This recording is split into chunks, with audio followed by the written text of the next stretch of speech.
Ist Freitagabend, Nachbarschaft steht hinterm Garagentor.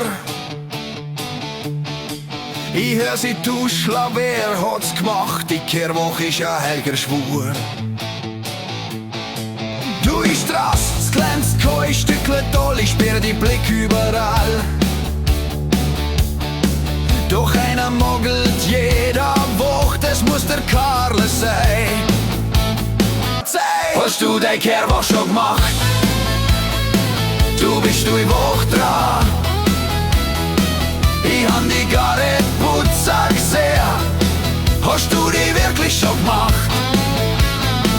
Ich hab's genau gesehen, du die Woche warst du gar nicht da. Deswegen mach das schnell, denn du bist du die Woche dran. Du bist du die Woche dran. Der schiebt sich heimlich unterm Strich, als wäre er wie ein Ninja unterwegs. Doch diesmal singt die ganz Nachbarschaft so laut, dass es sogar der Karle hört.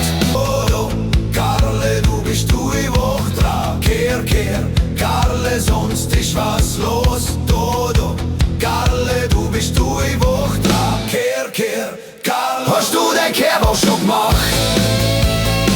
Du bist du Woche dran. Ich han die gar nicht